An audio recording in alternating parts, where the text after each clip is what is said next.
अब क्या कहें हमारे देश की खूबसूरती के बारे में। जितना इसके बारे में जानते जाओ उतना ही ये आपको अद्भुत लगने लगता है। खैर ये तो शुरुआत है, अभी तो 194 देश बाकी हैं, उनकी संस्कृति बाकी है। तो जैसा कि मैंने आपसे वादा किया है, 15 दिन 15 ऐसी कहानियाँ, ऐसे त्यौहार जिनके बारे में आपने बहुत कम जाना है। तो मैं हूँ आपका दोस्त शिवांश और मैं हाजिर हूँ एक नई कहानी के साथ। तो आज की कहानी के लिए हम जा पहुँचे केरला।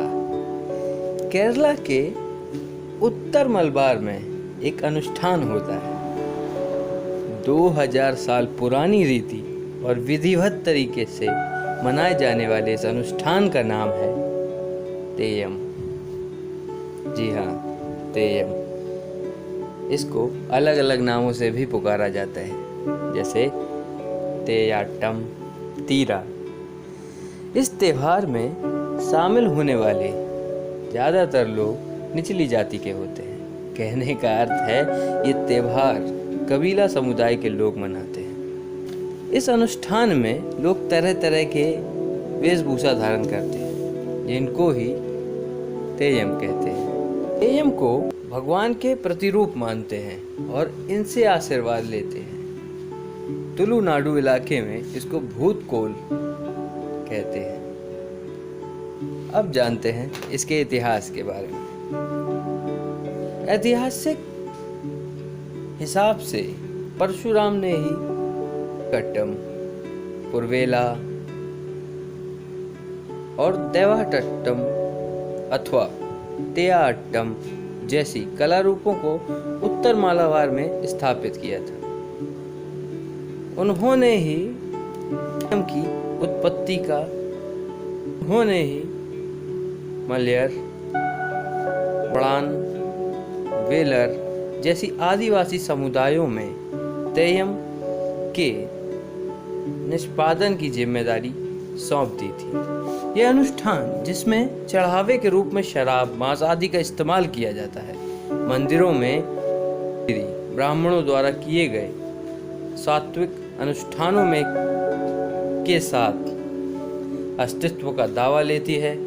हमेशा से नायर समुदाय जैसे सत्तारूढ़ वर्गों द्वारा प्रायोजित किए जाने के कारण तेयम और अन्य सात्विक उत्सव समान तरीके से मनाया जाता है। तेयम द्रविड़ों की कला रूप है। तेयम के पीछे ये क्रांतिकारी संकल्पना की भी है कि ऊंचे जाति के लोगों को भी तेयम रूप में प्रतिष्ठित भगवान की पूजा करनी होती है, जिससे तेयम केरल के जाति व्यवस्था के खिलाफ है। तेयम की उत्पत्ति का श्रेय मनक्काडन गुरुकुल को दिया जाता है। गुरुकुल के शिक्षक का तात्पर्य है वे जाति के प्रमुख कलाकार थे। कहा जाता है कि चिरकला प्रदेश के राजा ने एक बार उनके जादुई शक्तियों की परीक्षा करने के लिए अपने राजसभा में निमंत्रित किया। वे वड़ान जाति के प्रमुख कलाकार थे। कहा जाता है कि चिरकल प्रदेश के राजा ने एक बार उन्हें जादुई शक्तियों का परीक्षण करने के लिए अपने राजसभा में निमंत्रित किया। गुरुकुल वेलूर प्रदेश के मनक्काडन इलाके में रहते थे। यात्रा के बीच राजा ने उनकी परीक्षा करने के लिए कई रुकावटों का इंतजाम किया था, लेकिन गुरुकुल ने अपनी शक्तियों से सभी परीक्षाएं पार कर ली और राजा के समक्ष जा पहुंचे। गुरुकुल की शक्तियों से प्रभावित होकर राजा ने उनको कुछ देवताओं के पोशाक बनाने का उत्तरदायित्व सौंप दिया, जिसके प्रयोग करके अनुष्ठानीय नृत्यों का आयोजन करना था। गुरुकुल ने सूर्योदय से पहले 60 अलग अलग पोशाक बना डाले।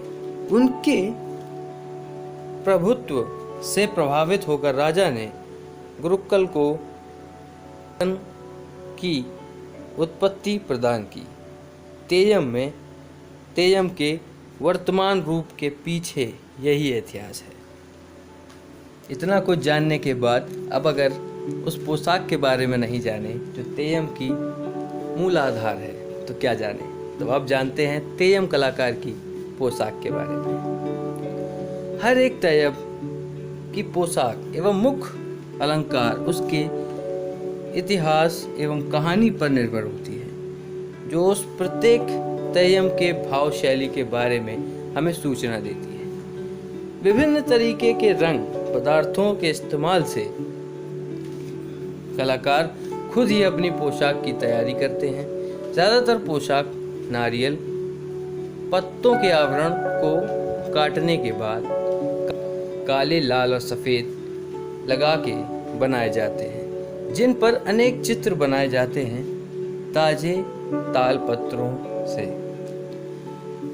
तालपत्रों से आंचल बनाए जाते हैं। नारियल के खोल से स्तन बनाए जाते हैं और कमर पर एक लाल कपड़ा ओढ़ लिया जाता है। तेयम घर के यह क्षेत्रीय मंदिर के आंगन में कुल देवता के आशीर्वाद के साथ रात्रि काल में अनुष्ठित किया जाता है। कुल देवताओं के आशीर्वाद के साथ रात्रि काल में अनुष्ठित किया जाता है। मुख कवच, अलंकार, कवच, कणक, माला आदि अतीव श्रद्धा के साथ निर्मित किया जाता है। आप जानेंगे कुछ प्रमुख तेयम रूप। ऐसे तो बहुत हैं, लेकिन कुछ जो प्रमुख है उनके बारे में मैं बताता हूँ। तेयम रूप में सबसे लोकप्रिय है मुत्तप्पन, गुलिकन, विष्णु मूर्ति, तीचामुंडी, करण, तिलोट, भगवती आदि। इसमें से तीचामुंडी अत्यंत जोखिमी माना जाता है, क्योंकि इस रूप में तेयम आग अंगारों में नृत्य करके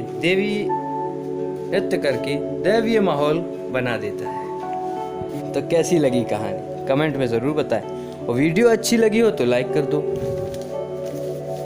और ऐसी ही और वीडियो देखने के लिए सब्सक्राइब करो जैगुआर टेल्स को और उस घंटे को भी दबाओ। Thanks for watching. कल आपका भाई शिवांश फिर हाजिर होगा एक नई कहानी के साथ। So stay tuned.